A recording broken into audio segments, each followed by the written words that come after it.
Muito bem, prosseguindo aqui no centenário do Reiki, Congresso Internacional de Reiki Online. Johnny Decali, quem é o nosso próximo convidado aqui no centenário? Trata-se de uma pessoa que marcou muito a história do Instituto, Samuel. E o nosso próximo palestrante trata-se de um padre católico, que também é um grande cientista, né? O padre, professor, doutor Alfredo Veiga. O tema que será abordado por ele é religião e Reiki e religião, encontros e desencontros. Fizemos aqui um resumo do belíssimo currículo que ele tem.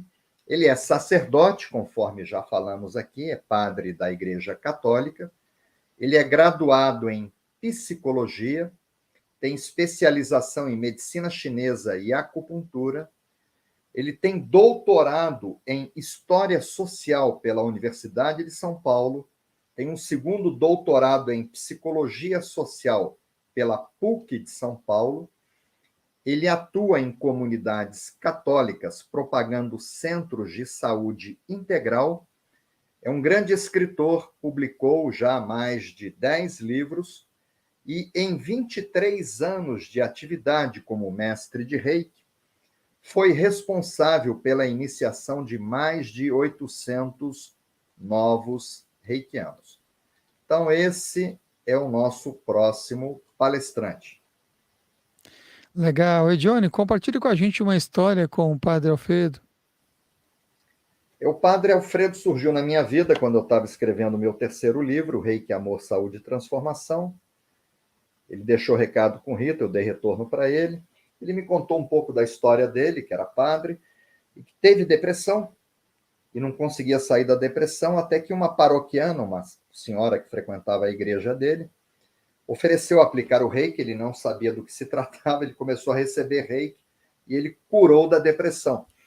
E ele ficou encantado com a técnica. A paroquiana não era professora, ele acabou recebendo a iniciação, eu não sei de quantos níveis. Quando eu o conheci, ele já era reikiano, só que ele resolveu se tornar um professor. E ele chegou a mim através dos livros, e numa passagem minha por São Paulo, né, eu morava no Rio de Janeiro, mas a editora Madras, que publicou os meus primeiros livros, estava em São Paulo, uma ligação também com a maçonaria, né, a minha loja maçônica.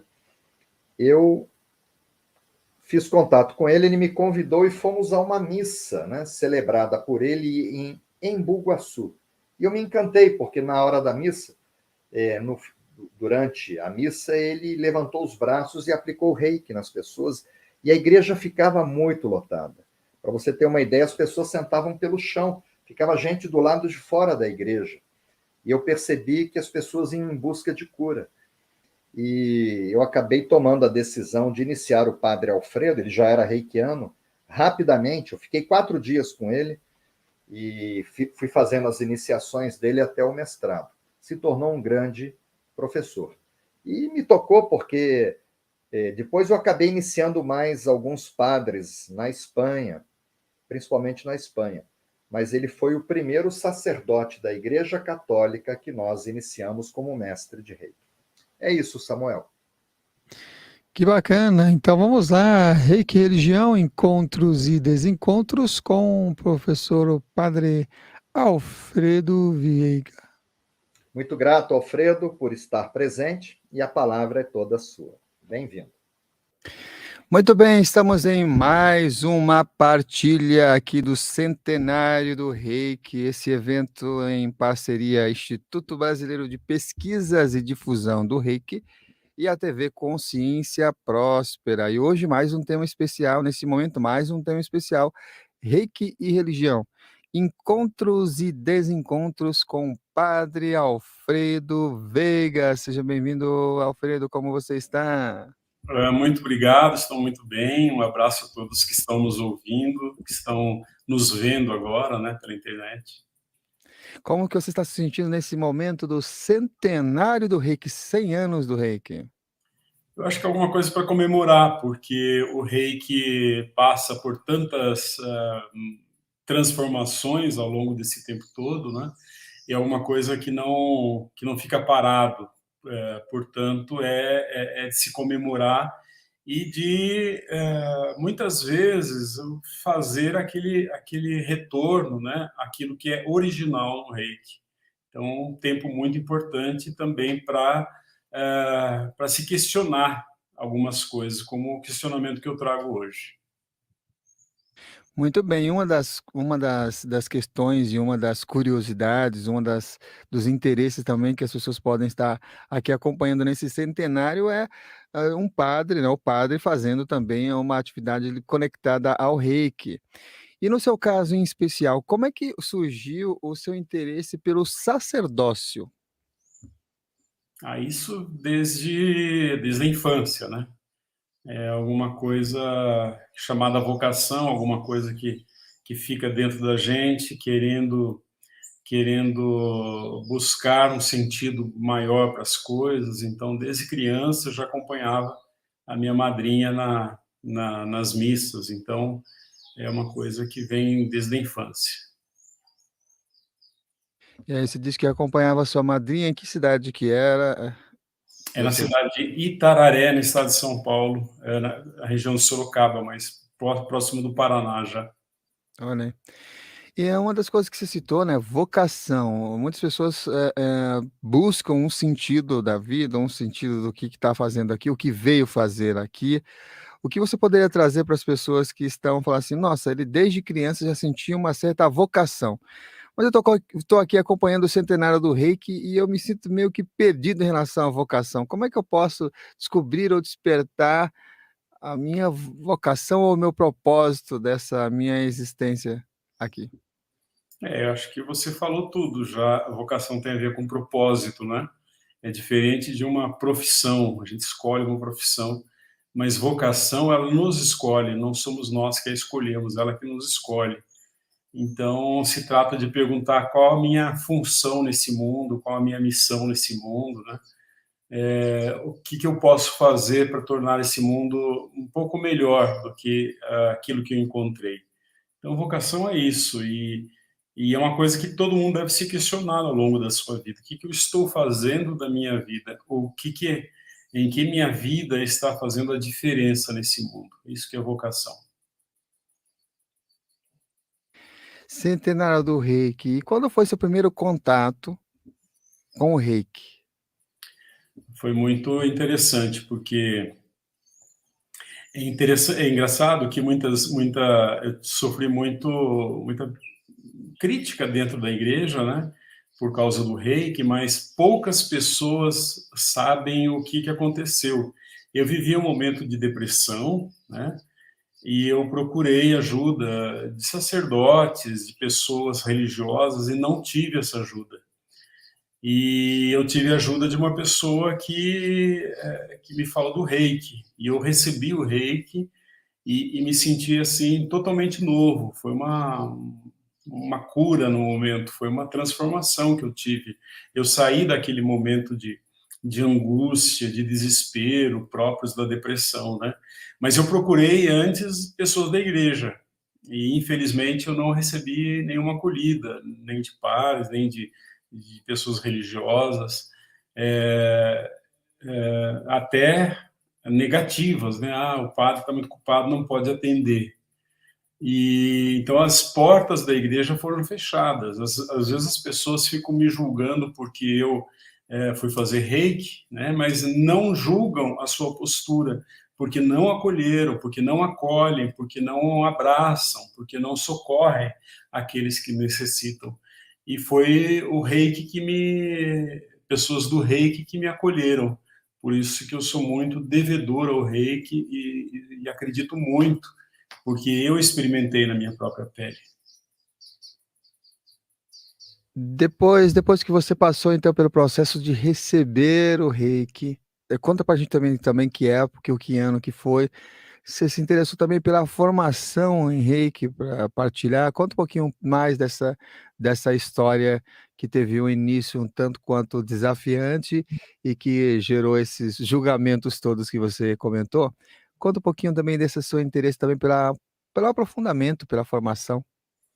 Na época eu fiquei muito entusiasmado com o reiki, pelo que o reiki faz com as pessoas, né? Como ele traz realmente cura para a gente.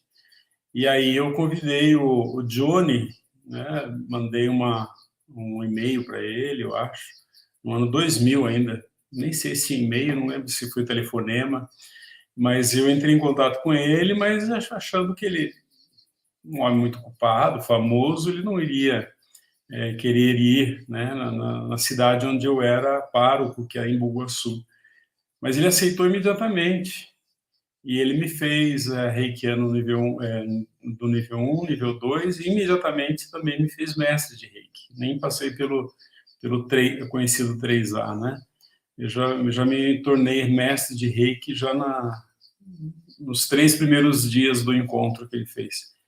E foi revolucionário, eu vi pessoas sendo transformadas, foi uma coisa maravilhosa, quer dizer, eu quis divulgar esse método, né, essa técnica, porque eu achei que eu senti na minha própria vida uma transformação, uma mudança.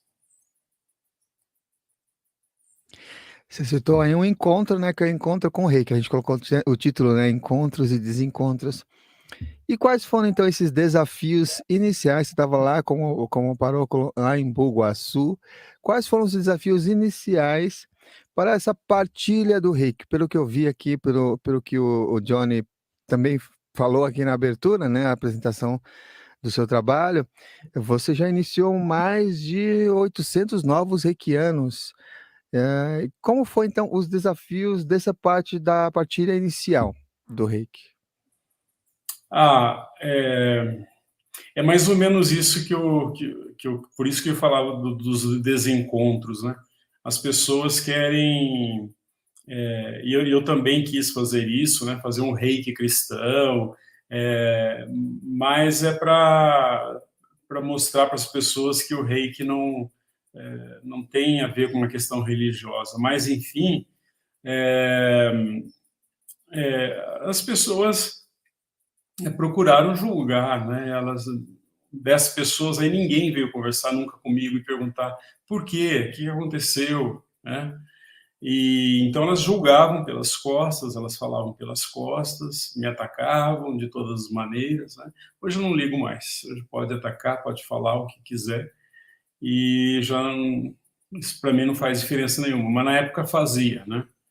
E então foi um tempo difícil, porque as pessoas procuram ver através dos seus dogmas o que é o reiki.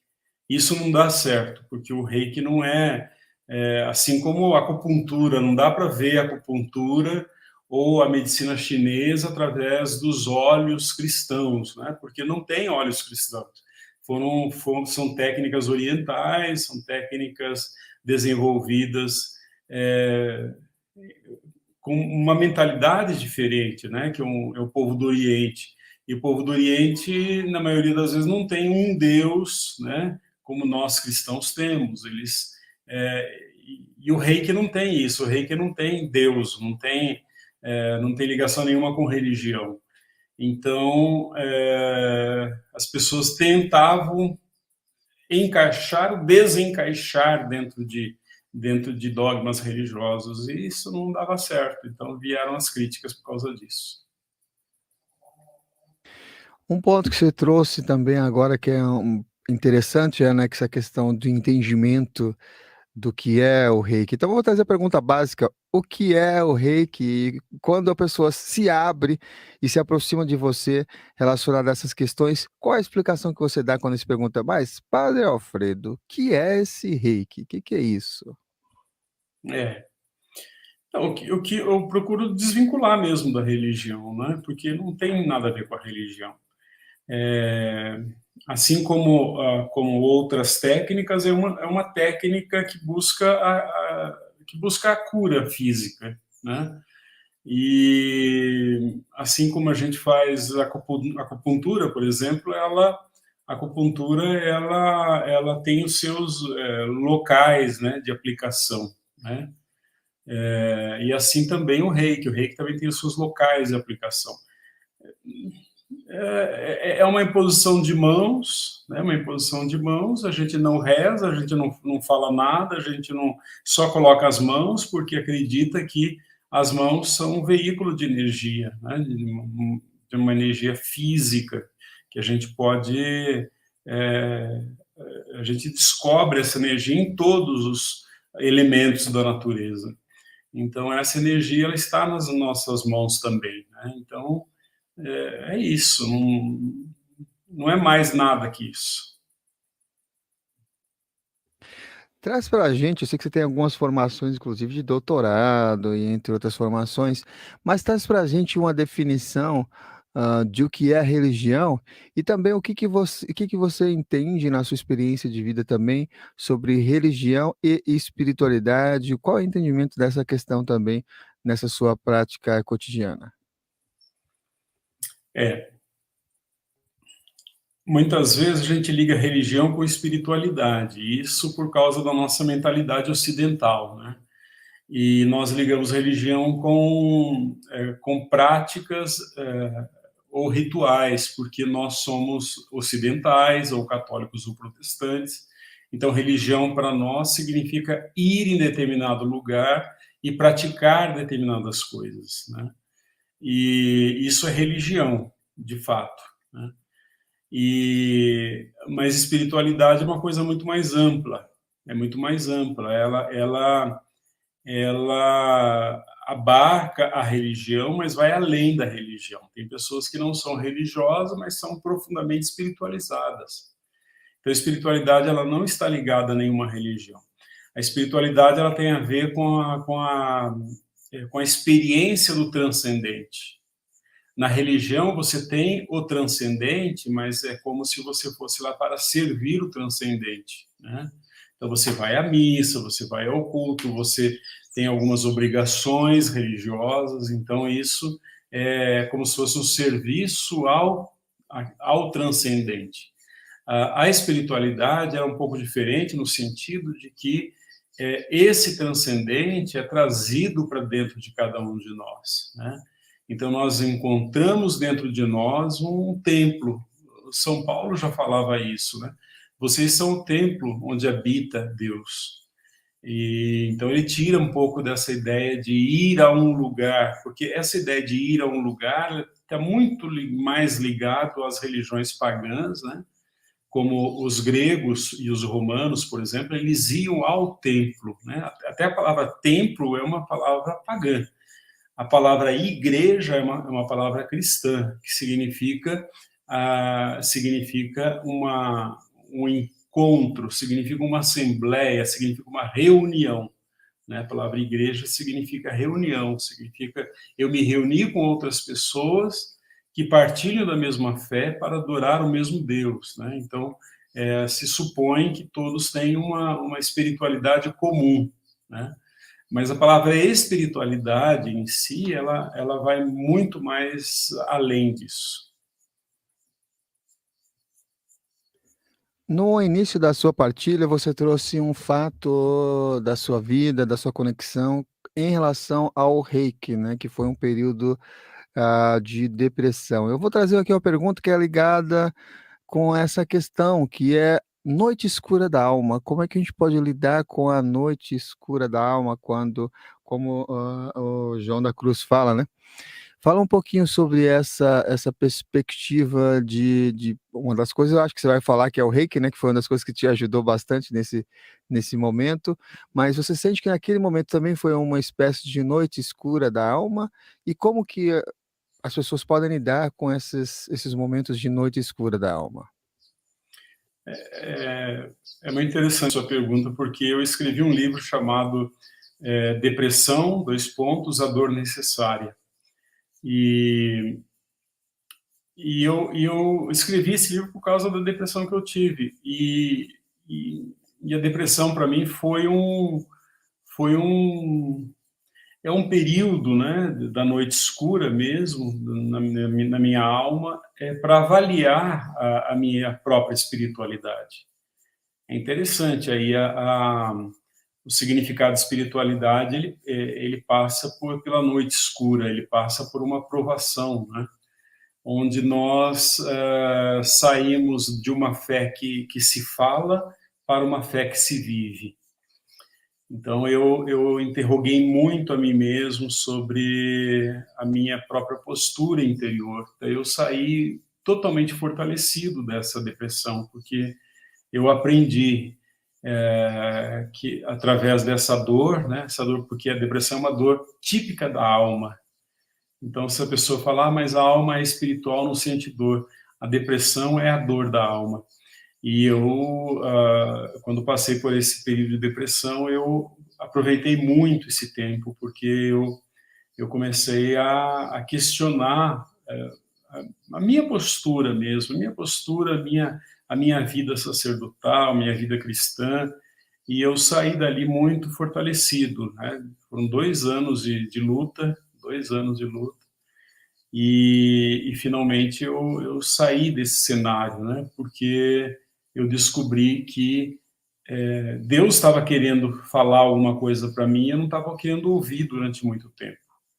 Então, às vezes, Deus precisa nos chacoalhar muito para que a gente possa entrar nesse mistério que é Ele. E eu entrei através da depressão. Então, foi um tempo muito rico. Para mim, foi necessário. Para muitas pessoas é necessário que entre nessa noite escura, né, como você disse, que é uma palavra usada por São João da Cruz, né, que viveu no século XVI, na Espanha, e ele passou por essa noite escura. Ele só tinha um remédio à espiritualidade. Hoje nós temos a psicologia, temos a psiquiatria que nos ajudam, mas para os medievais é uma noite de provação. Mas não deixou de ser, não. Ela continua sendo, para mim, foi uma provação da alma.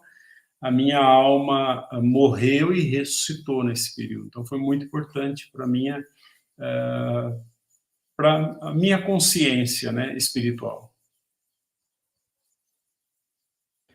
Bom, no tempo que a gente tem aqui, a gente não consegue resumir também o seu livro sobre depressão. Mas para as pessoas que estão nos acompanhando, você passou 2 anos, lidando nesses períodos de noite escura da alma, mas para as pessoas que estão nos acompanhando, quais seriam, assim, os pontos, principais de reflexão e os pontos principais de busca que você, por conta da sua própria experiência, pode sugerir ou inspirar quem pode estar passando por um período como esse, ou pessoas próximas a essa pessoa que está passando um período de depressão? O que que você pode trazer para elas, essas pessoas, como prática, como atitude ou como busca? Bom, eu sou psicólogo, então a primeira coisa que eu recomendo é fazer uma psicoterapia, né? Em segundo lugar, a depressão ela não se cura, com pensamento positivo, nada disso. Ela se cura com medicamentos, né?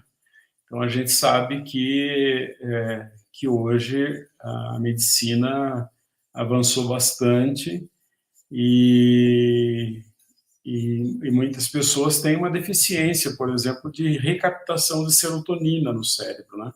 E ela precisa tomar medicamento para fazer essa recaptação da serotonina, que é um hormônio que nos que nos dá a sensação de agradabilidade, de felicidade, de satisfação, né? Algumas pessoas sentem falta dessa serotonina que o organismo joga fora. Então, é preciso medicamento. Mas hoje está comprovado que só medicamento em si ele não cura a depressão. Medicamento com psicoterapia é que cura a depressão, né? A depressão tem cura. E que seja uma espiritualidade, não uma espiritualidade, digamos assim, muito religiosa demais, no sentido de que a religião ela não pode prender ninguém, né? Se a tua religião te escraviza, então abandone essa religião, porque a religião não escraviza ninguém, né? A religião deixa livre, o próprio Jesus falou. Ele veio para nos libertar, para nos dar liberdade, para nos fazer felizes. Então, a experiência de Deus é muito importante, né? Mas uma experiência amorosa de Deus, né? Um encontro amoroso com o Cristo. Então, isso, para mim, é que me sustenta hoje, na minha oração, na minha vida, é esse encontro amoroso com Deus. Isso, para mim, é um grande remédio contra a depressão. Como que as pessoas chegaram a conhecer e conhecem o seu trabalho com o Reiki? Atualmente você está na paróquia aqui em São Paulo, né? Em São Roque. Não Não, mais, né? Não, não é. não, eu estou trabalhando numa paróquia em Itapecerica da Serra, né? Itapsirica. Em Itapecerica da Serra. É, não, na verdade, eu não tenho mais trabalhado com o Reiki, né? Assim, eu dei alguns cursos no semestre passado, mas eu procuro diferenciar bastante, quer dizer, nessa paróquia eu pretendo fazer lá um trabalho onde a gente possa usar as técnicas naturais de cura, né? Não somente o reiki, mas também também a psicoterapia, né? Também a medicina chinesa. É um lugar que eu gostaria de usar todas essas técnicas, porque são pessoas muito sofridas, muito doentes, né? Uma região muito pobre, então, e que não tem acesso à medicina, que não tem acesso a medicamentos, né? Então, eu gostaria de levar mas é uma coisa que eu gostaria, porque eu estou chegando agora ainda nessa paróquia, nem cheguei, na verdade, né? E é um sonho só, não coloquei isso na prática ainda. Entendi. Itapecerica da Serra. Sabe que a minha infância eu passei toda na periferia de São Paulo, no município de Itapecerica da Serra. Mas uma pergunta relacionada com isso. Aqui tem 800 novos reikianos que se formou. Como é que foi esse trajeto e como é que as pessoas chegaram até você para você trazer a iniciação a esses novos 800 reikianos? Como é que foi o trajeto das pessoas conhecerem esse trabalho que se desenvolveu com o reiki? Ah, não sei, eu comecei lá na paróquia, lá em São Roque, né, convidando algumas pessoas para fazer o curso, e foi crescendo, e eu fui tendo muitos alunos. Não sei, pelo fato de ser padre, talvez tenha chamado mais atenção, as pessoas falam, nossa, com padre vai ser legal e tal.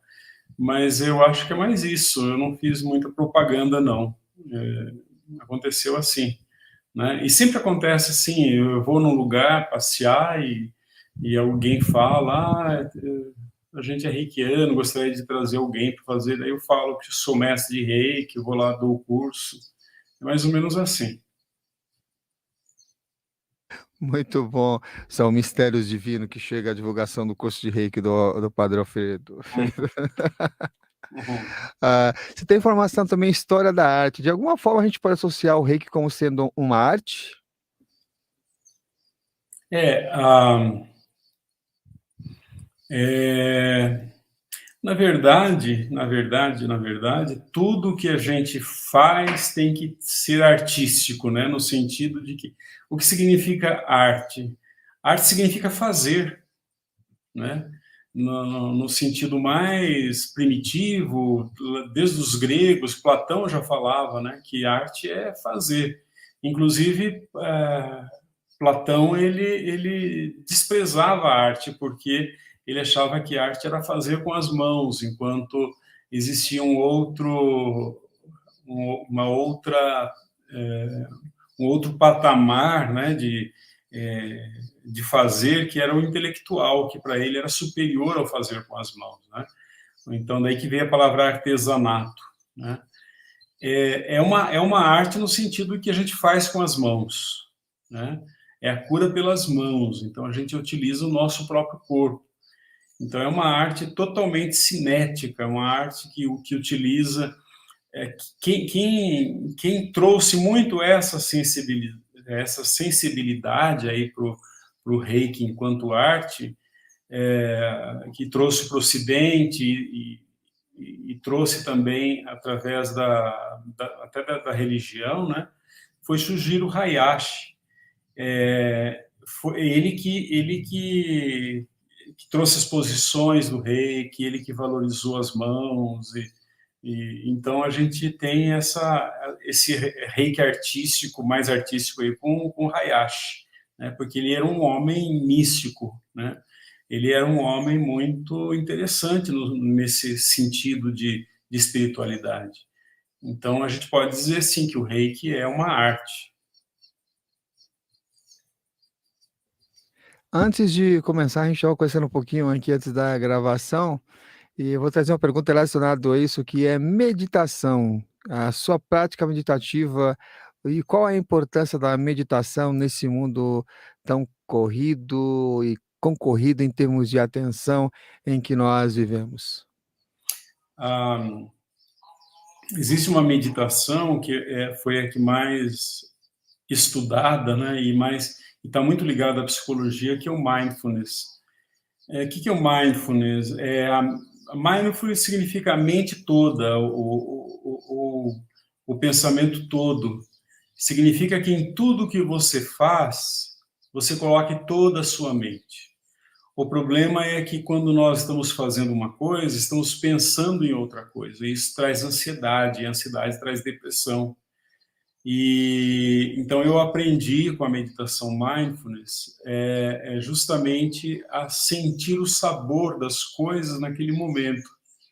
Eu não posso ficar comendo um abacaxi pensando numa melancia. Eu tenho que comer o abacaxi, eu tenho que pensar no abacaxi, eu tenho que sentir o abacaxi, né? No sentido de que é importante que eu esteja presente naquele momento ali. No sentido de que em tudo que eu faça, a minha mente esteja localizada ali. Então, o mindfulness é interessante porque ele não é só aquele momento oficial ali que você para e você fica ali meditando, né, como outras meditações. É isso, mas também ao longo do dia. Então, eu estou falando com você aqui, estou fazendo assim com a mão, eu procuro sentir os meus dedos tocando na minha mão. E isso faz com que eu, vivendo no momento presente, eu tire de mim toda a ansiedade. Então, por isso é importante a meditação. Uma coisa que você trouxe também agora nessa última fala, né, que a ansiedade traz depressão, que foi o que você citou agora há pouco. Uhum. E são duas palavrinhas ou dois sintomas ou duas perspectivas que é mais crescente na atualidade, né? A ansiedade e depressão, né? Quais as causas desse, na sua opinião, quais as causas desse crescimento desenfreado das pessoas ansiosas e de pessoas com depressão? Quais seriam essas causas principais que geram? Você sabe que essas doenças, elas vieram com a modernidade, né? Quando eu falo modernidade, eu falo ali dependendo da situação, mas eu falo da modernidade depois da Revolução Industrial. Eu falo do século XIX, né? No século XIX se começou o homem ficava ansioso, né? E, quer dizer, à medida que nós ficamos mais modernos, à medida que nós ficamos mais tecnológicos, nós ficamos mais ansiosos. Porque a tecnologia, por exemplo, ela atua com uma rapidez imensa. Então, você precisa o tempo todo ficar com sua mente ligada em alguma coisa. E nós desenvolvemos o telefone que anda conosco, né? Antigamente você só tinha o telefone na sua casa, então você tinha que chegar na sua casa para atender uma ligação, para falar com as pessoas. Hoje, com a nossa tecnologia cada vez mais presente na nossa vida, mais próxima de nós, quanto mais tecnologia, quanto mais nós somos instados a estar presentes em alguma situação, o celular é isso, né? É uma coisa de louco o celular. A todo momento eu tenho que ver se alguém está me procurando, né? A todo momento eu tenho que ver, tenho que atender alguém o tempo todo, né? Quem é que passa o dia todo, por exemplo, deixa o celular desligado e vai fazer suas coisas? Ninguém. A gente leva o celular onde for. E pode não ter ninguém ter chamado a gente, mas a gente fica toda hora olhando naquele celular. Então, a vida moderna, a vida contemporânea, a tecnologia, tudo isso causa uma ansiedade na gente. Para acabar com isso, a gente precisa voltar para a natureza, mas não levar o celular para a natureza, né? Quando eu fiz o meu último curso de Reiki, eu fiz assim no meio, debaixo de árvores, foi um lugar maravilhoso, um sítio. E é interessante como a gente não consegue ficar ali no sítio, né? A gente não consegue ficar embaixo das árvores, a gente tem que ficar junto com o celular. E cada vez eu vejo isso, encontros que eu vou fazer para desestressar, para tirar a mente. As pessoas não desestressam. Eu faço retiros espirituais, por exemplo, uma vez por ano, convidando pessoas, e elas ficam andando com o celular o dia todo. Quer dizer, a tecnologia, ela tirou o lugar da nossa mente, ela ocupa o lugar da nossa mente. Ao invés da nossa mente se ocupar das coisas, a tecnologia ocupa a nossa mente. E é isso que é a base de toda a ansiedade e depressão. Que bonito, hein, essa experiência, né, de fazer, trazer a iniciação do reiki em meio à natureza, em meio às É. árvores e tudo mais, eu acho fantástico. Feedback, quais os feedbacks que você teve, que você recebeu desses seus alunos iniciados no reiki durante todo esse período, né, que você comentou que você começou o reiki, eu anotei aqui ano 2000, olha só, já fazem mais de 20 anos, já que você teve esse primeiro contato. Mas o que as pessoas trouxeram, né, os seus alunos, de feedback após serem iniciados do reiki, como que eles se sentiram, que trabalhos eles desenvolveram, como é que foi isso, que você teve de retorno em relação a isso? Olha, aconteceu tanta coisa, não só né, nessa iniciação, né, mas da aplicação do reiki. O Johnny costuma falar uma coisa interessante, ele fala que tem muita gente que dá cursos de reiki, dá curso de reiki, dá curso de reiki, mas não aplica reiki, né? E é interessante aplicar reiki, porque você vai ter uma experiência muito mais profunda quando for dar aula de reiki. Quando eu tinha o nível 1 ainda, a gente começou, eu e a minha secretária lá da igreja, nós começamos a tratar várias pessoas ali na paróquia. E eu lembro de uma menina de uns 12 anos de idade, ela foi carregada ali pelo irmão, ela era carregada pelo irmão porque ela não andava. Ela não andava porque ela estava com uma doença desconhecida, que ela estava tratando há muitos anos ali já ali no Hospital das Clínicas, né? E não descobriam que ela tinha. E então ela não andava, dava pena de ver uma menina de 12 anos que não conseguia andar e não se sabia o que ela tinha, ninguém descobria, os médicos achavam que aquilo tinha que ser pesquisado mais, porque não sabiam do que se tratava. Eu lembro que na terceira sessão de reiki, essa menina já veio andando, encostando no seu irmão, né? O irmão foi trazendo. E depois de algum tempo, a menina, umas 5 sessões só, a menina já começou a andar completamente. E ela voltou para o Hospital das Clínicas, continuar o tratamento, e os médicos ficaram muito espantados de vê-la assim. Sem explicação nenhuma, sem tratamento nenhum, ela começou a andar, né? E eles ficaram muito admirados com aquilo, e ela contou para eles, eu estou fazendo reiki. E diz que eles ficaram assim, falando, nossa, continue, porque o seu caso é um caso que não tinha cura. Como é que você está andando? Não era para você estar andando, né? Então, esse caso foi maravilhoso. E eu, sei lá, se passaram aí 20 anos, há pouco tempo atrás eu recebi um e-mail. Uma moça me falando assim, se eu lembrava dela, que ela era aquela que não andava e como fez o tratamento e começou a andar. E que ela era muito agradecida a mim, ao reiki, porque foi o que salvou ela, foi o que a curou. Ela ficou totalmente curada. Então, esse relato, para mim, foi um dos assim, mais bonitos que eu já ouvi na minha vida, né? Então, eu acho muito importante que o mestre de reiki, ele aplique reiki, porque ele tem que falar daquilo que ele viveu, né? Outro dia eu ouvi falar, uma conhecida minha falou que a filha dela virou mestre de reiki, assim, de uma hora para outra. Mas ela nunca tinha aplicado o reiki. E eu não sei como alguém pode ensinar reiki se não acredita no que o reiki pode fazer, né? Eu sempre começo meus cursos falando assim, a primeira coisa que eu quero dizer para vocês, não acreditem no reiki. O reiki não é verdadeiro, né? Primeira coisa. Segunda coisa, experimentem. e vejam se ele funciona ou não funciona. Se vocês não experimentarem, vocês não verão. Então, a primeira coisa que eu falo para as pessoas é que elas apliquem bastante reiki. E eu ouço assim, puxa vida, eu ouço verdadeiros milagres mesmo acontecendo, né? Porque realmente funciona e realmente cura, realmente cura.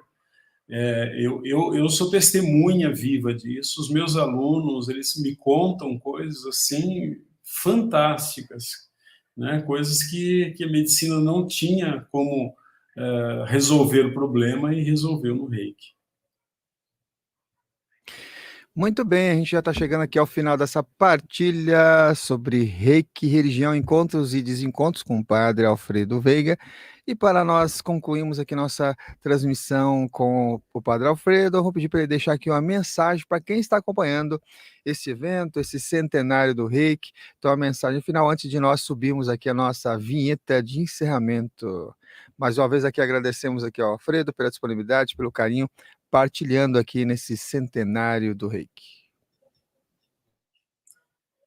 Bom, nesse centenário do Reiki, eu quero te convidar a fazer a experiência, né? Fazer a experiência, porque é uma fonte assim de cura que precisa ser conhecida de todos. Eu acho que o Reiki precisa ser difundido.